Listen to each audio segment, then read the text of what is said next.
It is 5:30, and so we will call the meeting to order. All the people here. I am going to be leading the meeting tonight because Director Sproul is at home not feeling well, but she will be virtual, and also Director Zavala Ortega is also going to be virtual. So we do have quorum, but I wanted to let everybody know where that quorum exists. So we welcome everyone to our regular board meeting of Vancouver Public Schools. Before we get started, I wanted to share a few thoughts and reminders. We want our boardroom to be a welcoming, safe place for all and any of our community members and guests. As this is a business meeting, we do expect those in attendance to conduct themselves in a respectful way. We'd ask that you do not interrupt the meeting, and if there is an immediate need that you have, such as an audio concern or question, please move to the back and let one of our staff members know. As a reminder, there is a designated space for any video recording and/or media. We will now get started with our business meeting and the items on our agenda. We'll start with roll call. Director Barras? Here. Director Sproul? Here. Director Zavala Ortega? Here. Okay, so we will begin with the superintendent's report. Thank you, Director Decker. And we will start our superintendent's report with the national anthem. And so I'll invite everyone who's able and willing to stand. And then, as in our tradition that we started last year that we're going to continue into this year, we have some of our students performing the national anthem. And today's performance is courtesy of Geyser Middle School. And in addition to the national anthem, if you are online or you want to watch later at the end of the meeting, the same student group will be performing another musical selection. So here we go.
Thank you.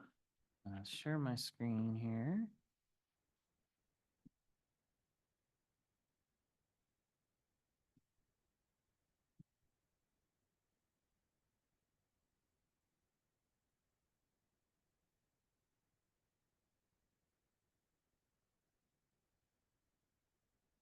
All right, and the selection that the Geyser Middle School Band is playing at the end is Disney Film Favorites, and Corrine Bennett is their instructor that directs them. So for the superintendent report this evening, to our directors virtually and here in person, it won't be a surprise to you that I'm going to give you a short update on the strategic plan and also on our budget. So regarding the strategic plan, one of the big things that I know that the board is waiting for is our dashboard. And we've talked a lot about what that dashboard might look like and have previewed some of the indicators that might be on the dashboard. And we're looking forward to the workshop in August. We have a full day workshop and then a board meeting on the 13th, I think. where we'll be talking a little bit more about the dashboard, but just wanted to share a few more screenshots of what that could look like. Looking at student success and the school environment and potential indicators within that. And then also indicators related to strategies, because we want to monitor our progress in terms of affecting outcomes for students, but also monitor our progress on how we're implementing some of the aspects of the strategic plan that you adopted. Finally, just some of those initial indicators. I think one thing that is really important, and I've heard from this board consistently, is assessment information is very important, but it's not the whole story of what our students, where they're at, what they're doing, the support that they might need, the experience that they're having. And so on the dashboard, we're looking at additional indicator themes related to survey data, demographic data, engagement and involvement data, and then of course the assessment data that does have the state scores and some of the things that are on our school report card that is published each year by our Office of Superintendent of Public Instruction. So just a short preview of what's coming up in August, and I'll see if there are any questions or comments from directors before I move into the budget development.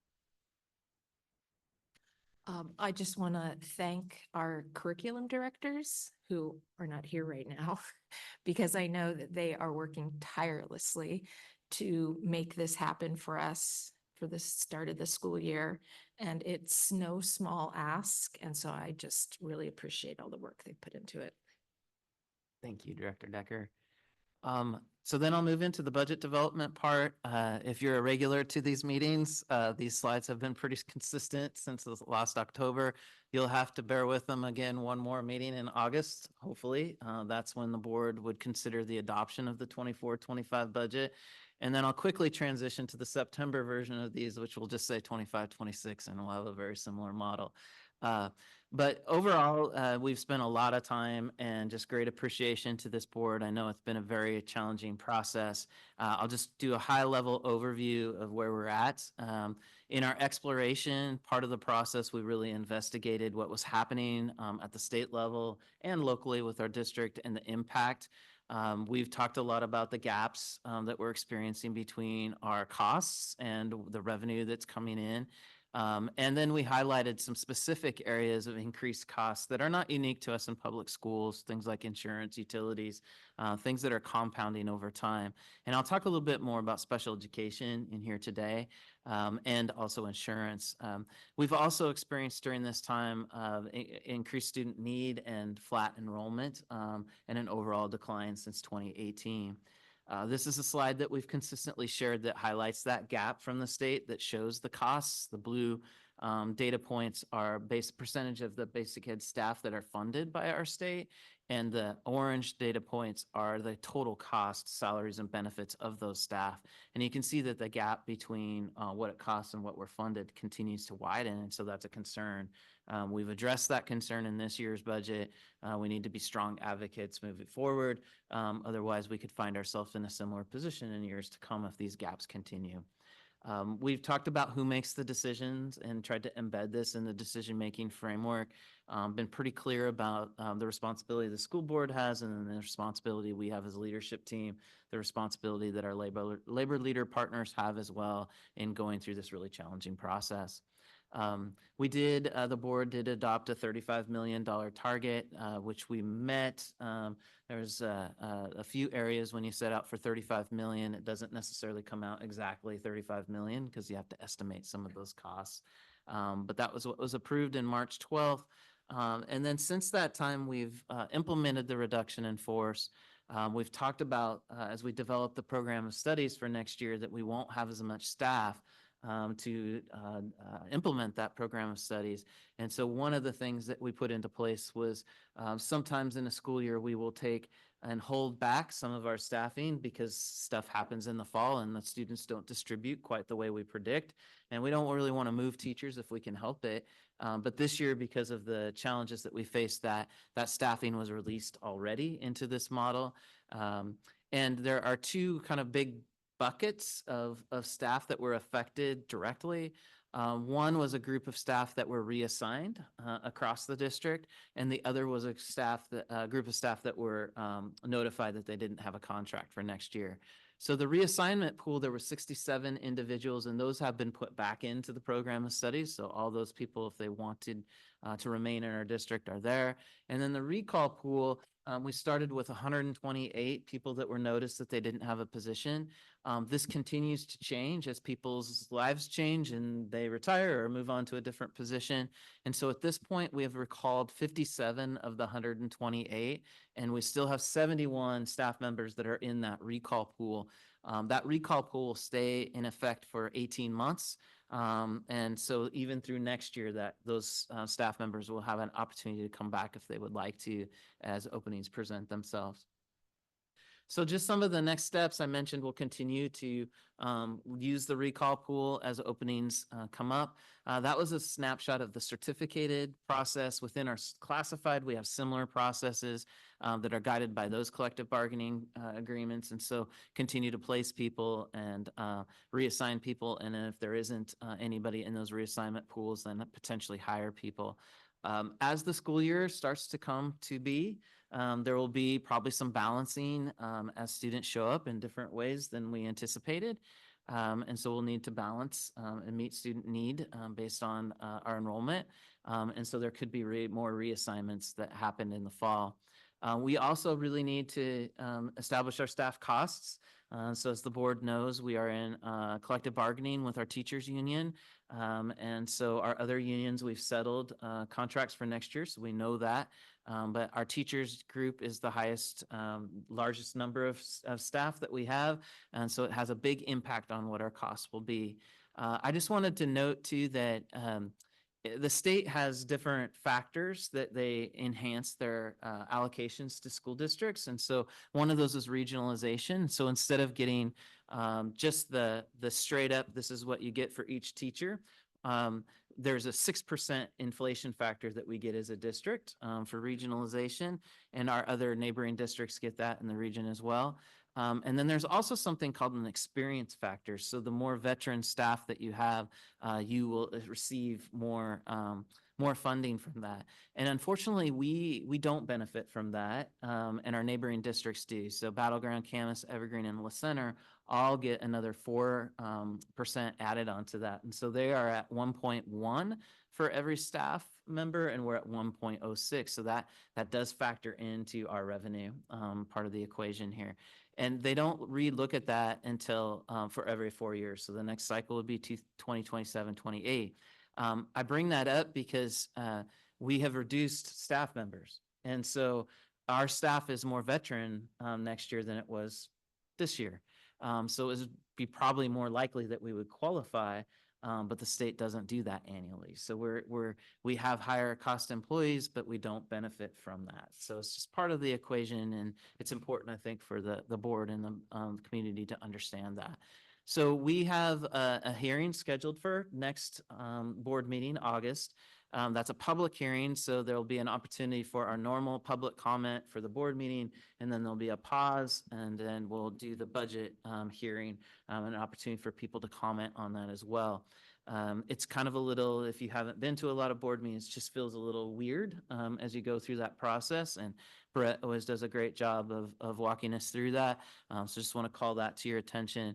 And then we'll talk after that, if our budget is approved, then we'll begin right away to look at the 25-26 budget. And the first indicator of that is our enrollment. And so looking at how our students come to us in August and September, and determining where we're at with our predicted enrollment amount, if we're above or below that, and the implications of that.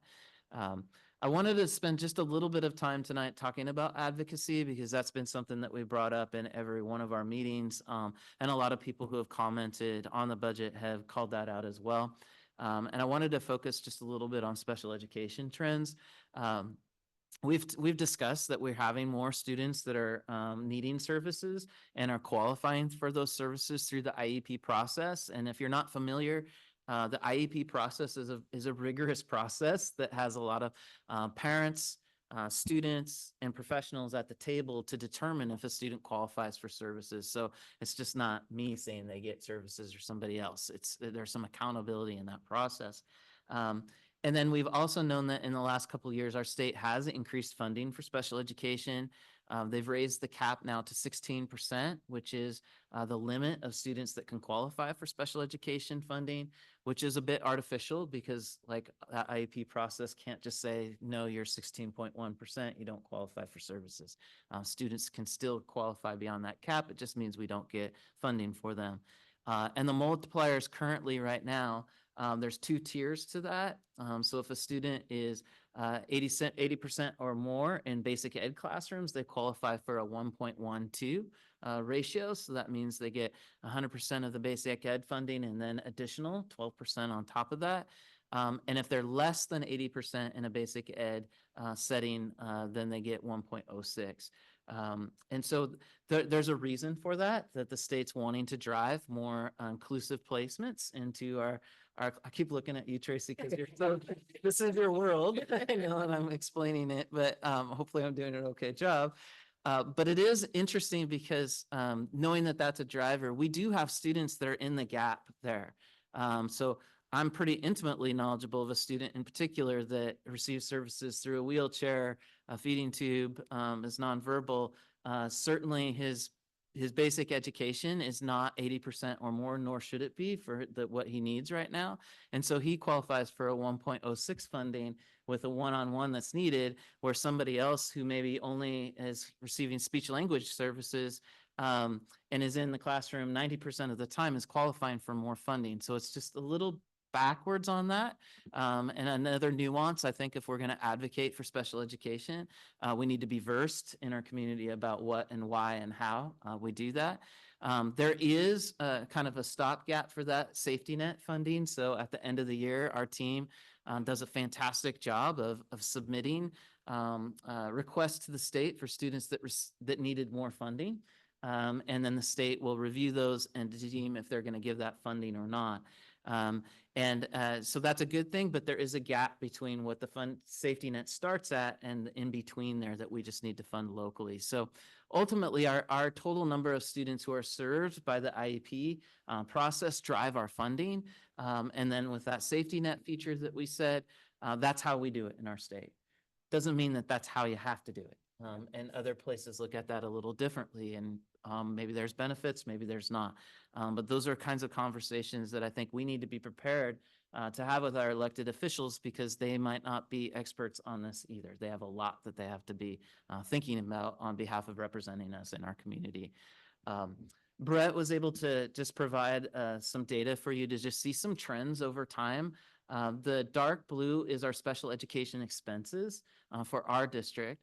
And the light blue is the special education funding that we receive both from the state and federal levels. And the red is the gap. And you can see that that gap has been expanding significantly over the last several years. And when we look at this 23-24, this is still kind of our projections as we look at it until we wrap up the budget ultimately and button down what those numbers are. But that deficit over 5 years is 31 million, more than 31 million.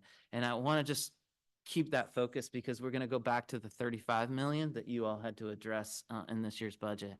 This is our utilities and insurance expenses. Again, the dark blue is our expenses, the light blue is our funding, and the red is the gap. You can see that 5 years ago, we actually were doing better. Our funding and our costs we were making money off of the funding for insurance and utilities. And then we've lost ground on that. And so you're looking at nearly 3 million as a deficit. And so when we think about our advocacy, there are 2 main things that are emerging across the state. One is special education, and the other is non-employee related costs like insurance and utilities. You can see why this is why districts are galvanizing around these 2 issues, because this is $34.25 million. And we just had to reduce 35 million from our budget. And so any ground that the state can make up in these areas means more positions in our classrooms, more positions in our schools to try to support students in the work. So this is, I think, a critical foundation for the legislative platform that I know the board always adopts in the fall. And we always try to look at other groups that have an interest around public education and what is their platform going to be, try to find alignment in that so that we can get the resources that we need to support students. I just want to also end This is a resource that has just recently been released from the Washington Association of School Administration. It's really good in terms of just in depth for what's happening in our state. Here's like resources about that. However you feel about it, you can explore those resources. Here's a list of articles across the state, how it's not just in Vancouver, what's happening. And so it's just a place to go if you want more information around school funding, because it is a really complicated, complex puzzle when you have local, federal, state funds, and grant funds that are incorporated in that. And our calendar is off from a lot of the other fiscal things that happen at the state level. So there's just a lot of complexities to it. And I'd really encourage people, this will be linked in the board docs to explore that. And if you have questions about that, please contact us. We have a budget adoption page and we have this linked there as well. So that is it for the superintendent report. I will pause and see if there are any questions as I stop sharing. So for those of us that work in education and have worked in education for decades now, we understand what you say, what you mean when you say a 16% cap. Could you explain what that actually means by a 16% cap? Yeah, so what we do is we look at our entire student population. So if we have, let's say we have 100 students in our district, which we have 21,000 or so, but if it's 100 students, then the state will fund us up to 16 students for the special education multiplier. And if there's 17 students, doesn't matter. If there's 14 students, they will fund us at 14. They don't just say you get 16. And that in a nutshell is kind of what happens. And of course, over the course of the year, students qualify for services at different times. So our percentage could be at 15.2% in September, and then through the hard work of school psychologists and teams, it gets up to 16.1% or it drops. And so that can fluctuate over the course of the year. See Director Sproul. Go for it. Director Sproul? Yeah, thank you. I wasn't sure you would notice. I just want to thank you for the additional examples you provided tonight, because I think the nuances of education funding is so unique, and I think these examples really help paint the picture that some small tweaks can really help stabilize things. So I just want to appreciate the additional context. Thank you, Director Sproul.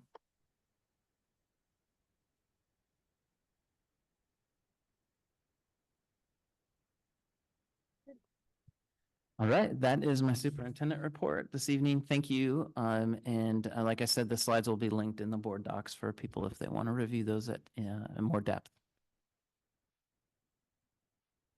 And now is our time for our public comments. Public comments is the time in our meeting where the board and the administrative staff welcome comments from the public. If you would like to address the board and did not have an opportunity to sign in at the start of the meeting, please do so now. And since we have so few people here, if you haven't, do it now because we won't have enough time. You may continue to sign at any time during the public comments portion of our meeting. We ask that you approach the podium, state your name and your affiliation with the district for the record. You will have 3 minutes to make your comments. And I ask from my heart, don't make me cut you off. So please listen for the chime and then conclude your remarks. If you have materials or additional comments you would like the board to review, please hand them to the staff in the back of the boardroom. This information will be provided to the superintendent and the board. Because most matters require fact-finding and review, the state's Open Public Meeting Act restricts deliberation on topics that have not been placed on the publicly noticed agenda in advance. The board is not able to respond to any public comments made at this time. If follow-up action is necessary, the board will ask the superintendent to work with the administrative staff to consider the information and respond accordingly. As a regular business meeting of the board, we expect the audience to conduct themselves professionally and courteously. Speakers are also expected to be respectful. We ask the audience to refrain from clapping, cheering, or commenting while others give public comments. You three, be quiet, okay? Whether you are in support or against, we recognize that there are diverse beliefs and feelings across our stakeholders in our district, but one thing that we have in common is that we all want to do what is best for our children. We are here today to work towards their future. The board asks that personnel comments be submitted in writing. Disruptive conduct may cause the meeting to be adjourned and all audience members to be removed. The board appreciates, listens, and cares about the broad range of perspectives in our community, and we thank you for your comments. So, first we have Sandra Reeder. Okay, so right over there, Mrs. Reeder.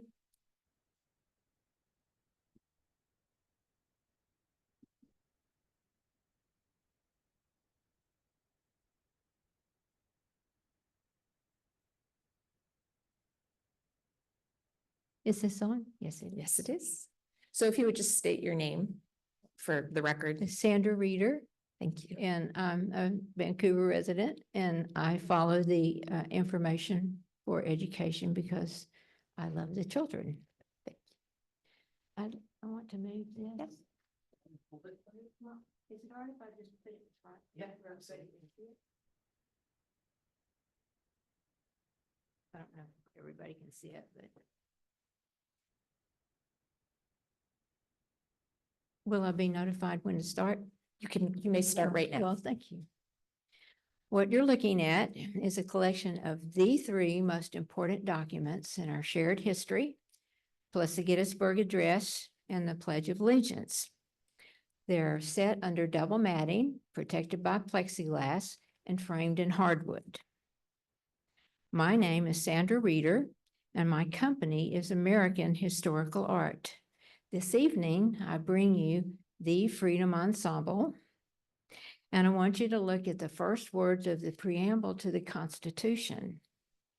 We, the people of the United States, in order to form a more perfect union, which is signed by 39 people, all men. Today, because the Constitution embodied the words, a more perfect union, women can vote by provision of the 19th Amendment. When I was a school teacher in the 80s, I learned the value of visual aids to facilitate learning. Today, more than any time in our recent history, our students need to see these original documents. Unfortunately, many may not have that chance if you deny them. You have the opportunity to afford them this privilege today by making a one-time purchase that may end up creating an income to the Vancouver School District and have the newspaper take the story of your purchase to the public. If you went to a frame shop to have one of these built, it would cost you well over $500, but I provide it for $425. Plus, I offer an exclusive cash incentive to you of $45 for every school that follows your lead.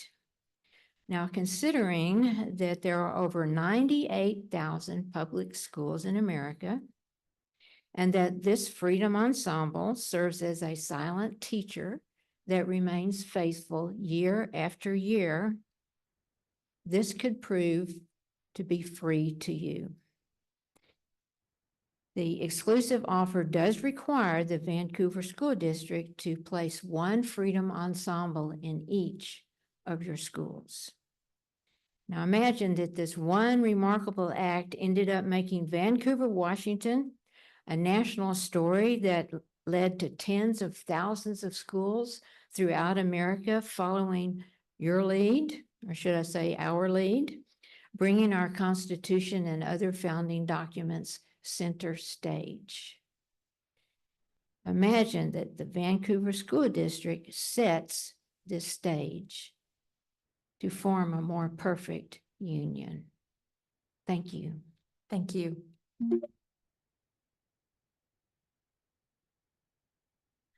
Next and last, we have John Gerard.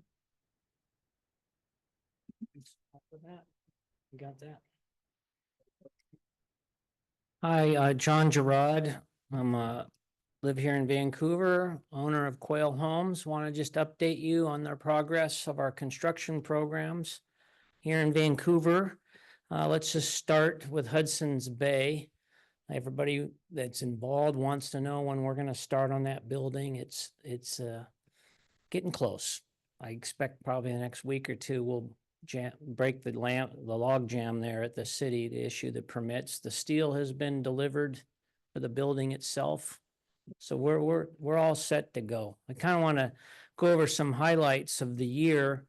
Some of you might remember those toolboxes at the 4th grade level. We started last year with Hudson's Bay and Washington Elementary. It was a kind of a pilot project in 23 with 40 of them that were introduced there. This year, over 200 between Bay, River, and Skyview, with their elementary schools being Washington, Chinook, and Eisenhower. Next year, Fort will be opening a construction program.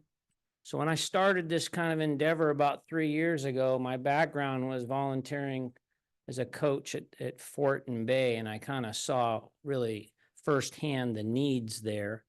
And I wanted to really get established some skilled trade centers in this 4th plane corridor. And Jeff or Dr. Snell and I just spoke earlier here, and it's confirmed now that we have funding for Fort Vancouver to get a skilled trade center. He'll probably talk a little more about that at some point. But my initial goal was really to get one at Evergreen, Fort, and Bay. And now it's kind of grown my goal. I'd like them at every high school. But that 4th plane corridor is going to be well represented. And let me share with you here what I mean by that is we get the facilities in place, you get the right training. One of them is being Skills USA. We had a 2nd-year program at Bay. A student won state in plumbing. He just got back last week from Atlanta. What a trip for him to go compete nationally. He learned a lot, didn't do as well as he thought, but that's okay. And he came back, Mark Reith, who was a CT director, chaperoned him, and he learned a lot. And these are all foundational building blocks to where we're going to be really robust here. And what that means, more importantly, is you take the kid from Bay, Max. We did an event at Royal Oaks on May 1st.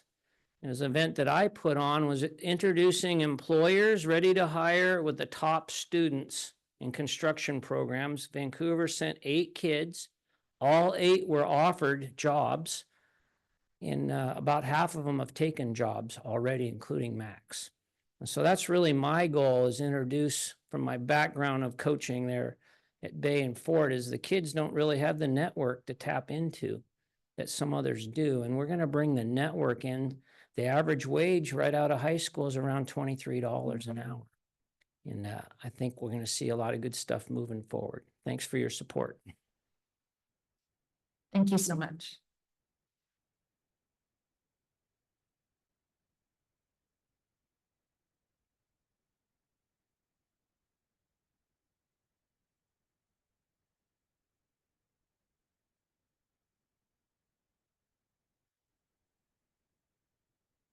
I want to thank you all who shared your public comments. As mentioned at the start of our meeting, the board cannot directly respond to any public comments or questions because Washington State's open public meeting law requires the district to provide advance notice of topics that will be discussed. Although we cannot respond to your individual comments, it is important that we state the board's unequivocal support for each and every one of our students. All of our students have value and deserve to be respected for who they are. We welcome, value, and promote diversity among students, employees, and our community. Again, thank you for taking the time to share your thoughts with the board. And now we'll go on to our basic meeting. Sorry. Okay, first up on our agenda is approval of the minutes of July 9th, the regular board meeting.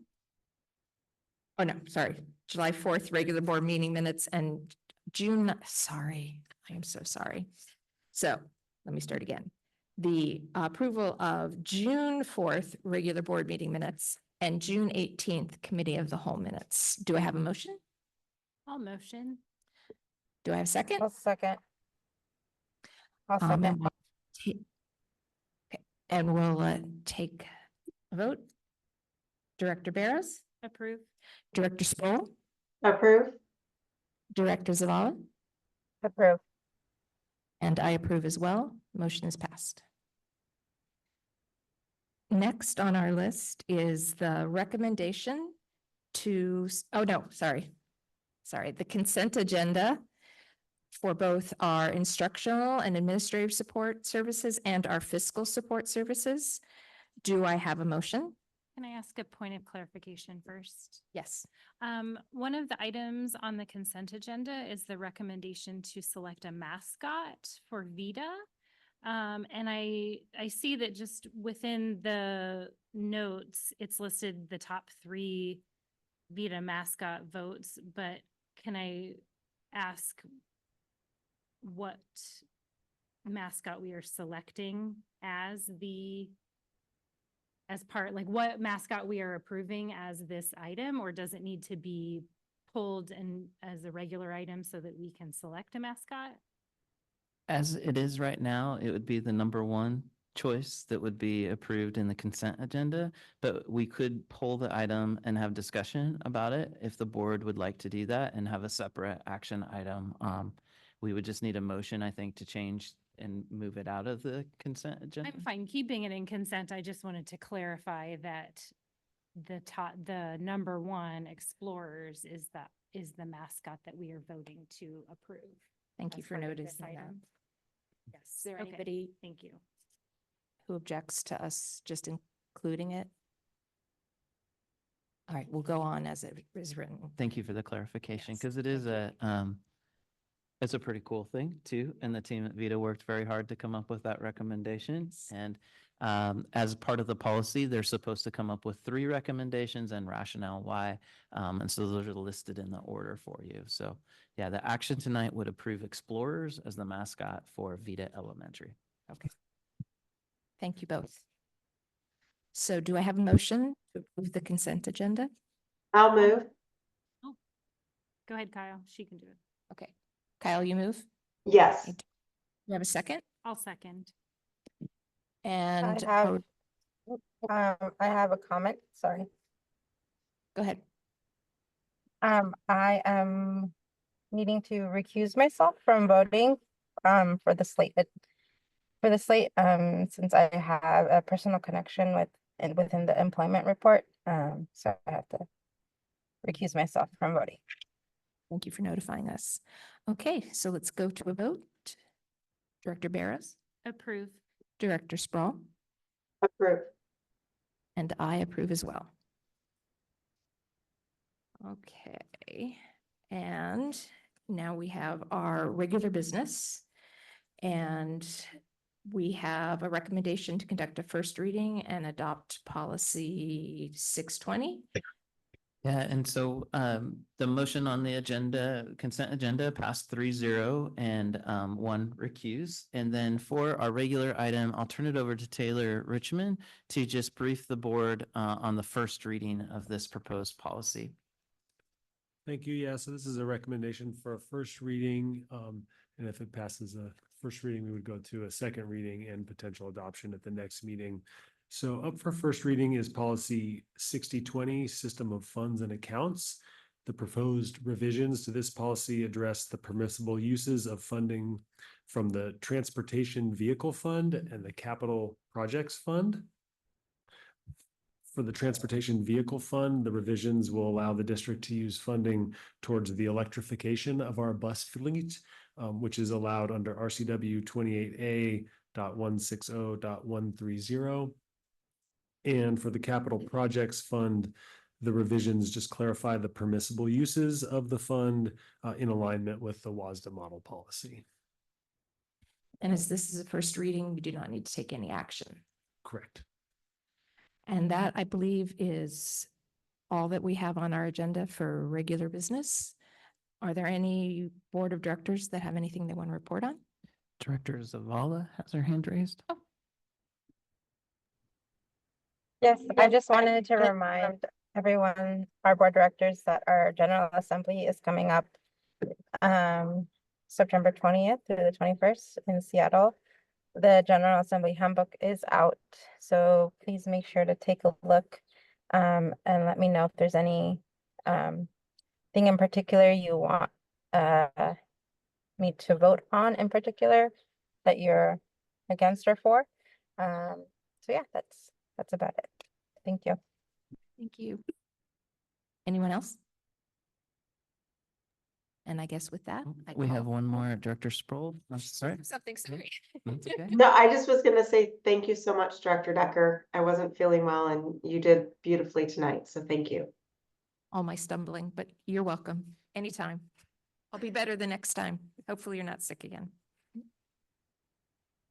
Okay, and with that, I think we can adjourn the meeting. Thank you all for coming.